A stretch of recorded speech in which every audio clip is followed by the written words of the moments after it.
Assalamualaikum warahmatullahi wabarakatuh. Selamat pagi, salam sejahtera bagi kita semua. Om Swastiastu, Namo Buddhaya, salam kebajikan. Perkenalkan, saya Pralia Pertiwi Idya Gusvita dengan nomor induk mahasiswa 130461943, mahasiswi pendidikan biologi FMIPA Universitas Negeri Jakarta. Pada kesempatan emas kali ini, saya akan mempresentasikan terkait hasil analisis artikel nasional dan internasional guna memenuhi penugasan mata kuliah Seminar Pendidikan Biologi. Baik, untuk presentasi hari ini, adapun outline atau topik pembahasan yang akan saya bawakan terkait artikel nasional dan internasional meliputi identitas, judul, dan sumber artikel, tujuan dari artikel tersebut, fakta-fakta penting yang saya temukan, pertanyaan yang muncul, konsep utama dan tanggapan saya, dan yang terakhir adalah kosakata serta refleksi. Baik, langsung saja kita menuju ke artikel nasional. Untuk artikel nasional yang saya analisis yaitu dengan identitas Jurnal Pendidikan Biologi atau JPBio dengan judul Pembelajaran Berbasis Masalah Biologi pada Aspek Kognitif, sebuah meta-analisis. Berikut adalah sumber artikel yang saya analisis. Dan artikel ini sudah terindeks pada Sinta 3. Adapun tujuan dari menganalisis artikel nasional ini merupakan yang pertama, yaitu mempelajari penyusunan artikel ilmiah yang baik dan benar, serta penyusunan skripsi yang baik kelak nantinya, serta mempelajari meta-analisis model pembelajaran Problem-Based Learning atau PBL dalam peningkatan hasil belajar biologi peserta didik. Baik, selanjutnya yaitu fakta penting. Yang pertama yaitu pada bagian pendahuluan. Pada bagian pendahuluan dijelaskan bahwa guru memiliki peran dalam memberikan masalah kepada siswa dan membentuk suatu kelompok diskusi untuk memecahkan masalah tersebut dan mendiskusikannya kepada anggota kelompok, mengkomunikasikannya, dan juga akhirnya akan dipresentasikan ke kelas terkait masalah yang dianalisis.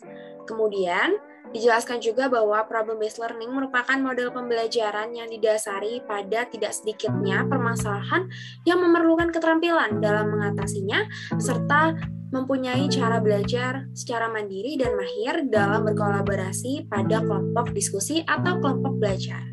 Baik, selanjutnya yaitu fakta penting pada bagian metode. Penelitian ini menerapkan teknik meta-analisis, yaitu dengan langkah mengulas dan menganalisis informasi penelitian yang sudah dijalankan sebelumnya. Penelitian ini dijalankan untuk memahami bagaimana efektivitas pemanfaatan problem-based learning pada biologi.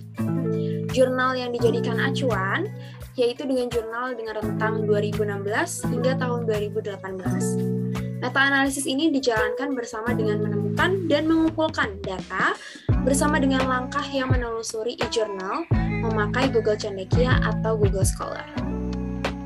Baik, selanjutnya yaitu fakta penting pada bagian pembahasan. Dapat dilihat berikut adalah data hasil penelitian yang diperoleh, dan datanya itu yang diperoleh adalah data berbeda dalam peningkatan hasil belajar.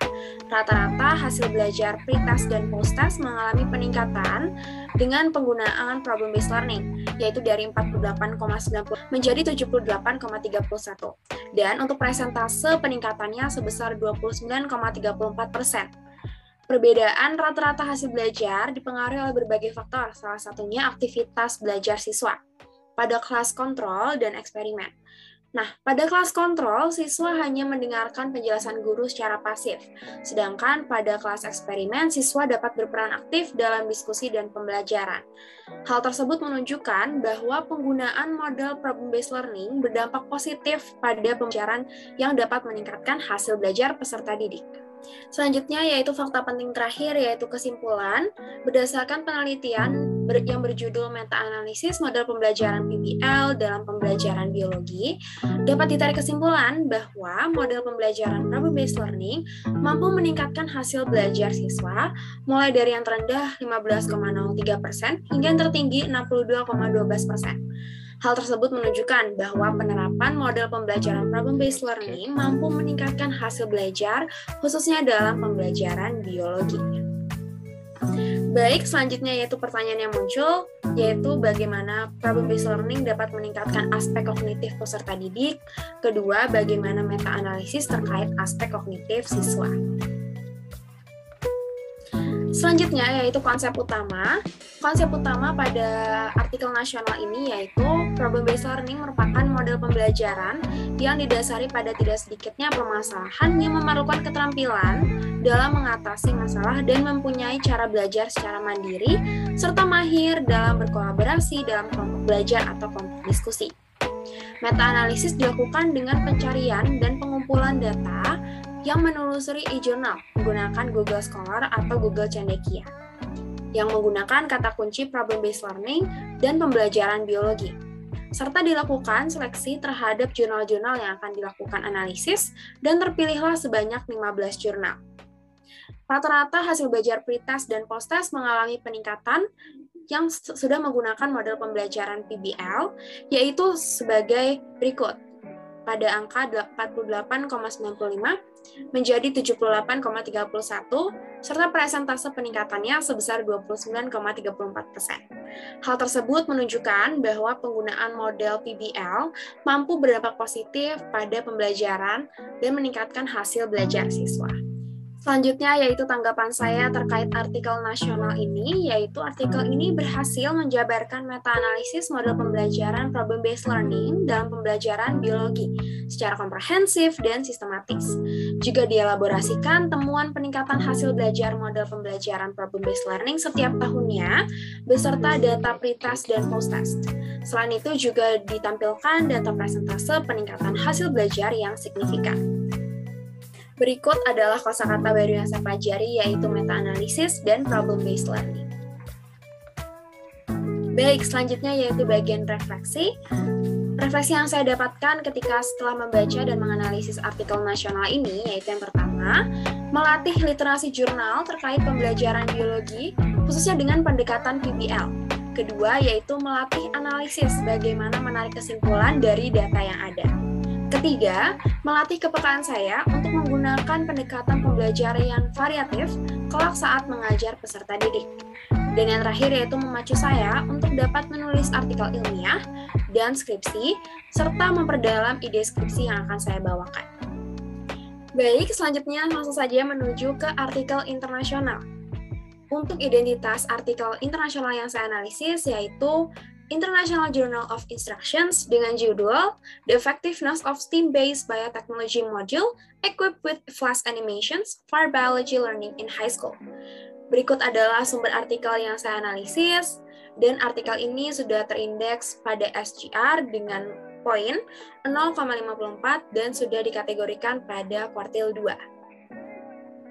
Adapun tujuan dari menganalisis artikel internasional ini yaitu yang pertama, mempelajari penyusunan artikel ilmiah yang baik dan benar secara sistematis dan penyusunan skripsi yang baik, serta mempelajari bagaimana efektivitas modul bioteknologi yang berbasis STEAM pada peserta didik.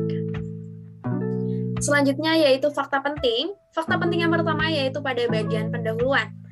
Pada bagian pendahuluan dijabarkan bahwa salah satu pendekatan yang berpotensi untuk menjawab tuntutan abad 21 yaitu pembelajaran berbasis Science, Technology, Engineering, Arts, and Mathematics. Materi biologi yang dapat diintegrasikan ke dalam pendekatan ini yaitu bioteknologi. Salah satu bahan ajar untuk melatih kemandirian siswa adalah sebuah modul. Maka dari itu diperlukannya pengembangan modul bioteknologi dengan pendekatan STEAM. Baik, selanjutnya yaitu fakta penting pada bagian metode. Desain penelitian yang digunakan pada artikel internasional ini yaitu One Group Pretest and Post-Test Design, dan sebelum menguji keefektifan modul, terlebih dahulu dilakukan validasi. Validasi ini dilakukan oleh 5 validator ahli. Baik, selanjutnya yaitu fakta penting pada bagian pembahasan. Pada bagian pembahasan dipaparkan bahwa berdasarkan hasil validasi diperoleh rata-rata skor 2 validator pakar materi yaitu 89,37, hasil rata-rata skor 2 validator pakar media dan pengembang adalah 87,95, serta skor pengguna adalah 92,23. Hasil ini kemudian dikalkulasikan kembali dan dinyatakan valid untuk diimplementasikan. Kemudian setelah diimplementasikan, berdasarkan hasil pretest dan posttest siswa, 53% siswa terhitung di dalam kategori tinggi, 47% siswa dikategorikan pada sedang, bahkan tidak ada peserta didik yang dikategorikan pada kategori rendah. Baik, selanjutnya yaitu fakta penting pada bagian terakhir yaitu kesimpulan. Pada kesimpulan dinyatakan bahwa modul bioteknologi berbasis STEAM yang dilengkapi dengan animasi flash dinyatakan valid dan efektif untuk digunakan dalam pembelajaran biologi pada tingkat SMA. Hal ini dilihat dari hasil validasi dan presentase akhir respons siswa terhadap modul sebesar 81,2%, serta rata-rata skor post-test dinyatakan lebih besar dibanding rata-rata skor pre-test. Rata-rata skor post-testnya yaitu 80,09, sedangkan rata-rata skor pre-test yaitu 27,51, serta rata-rata endgain yang tergolong dalam kategori tinggi.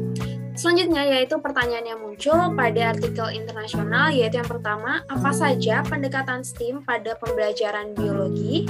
Kedua, mengapa modul bioteknologi dapat mengimplementasikan pendekatan STEAM? Baik, selanjutnya yaitu konsep utama. Penelitian ini bertujuan untuk mengetahui efektivitas modul bioteknologi yang berbasis Science, Technology, Engineering, Arts, and Mathematics yang dilengkapi dengan animasi flash untuk pembelajaran biologi di SMA. Penelitian ini dilakukan di sebuah SMA yang melibatkan 32 siswa pada kelas 12. Penelitian ini menggunakan desain pembelajaran modul bioteknologi yang dilengkapi animasi flash, pengujian instrumen, lembar validasi, dan angket sebagai instrumen penilaian.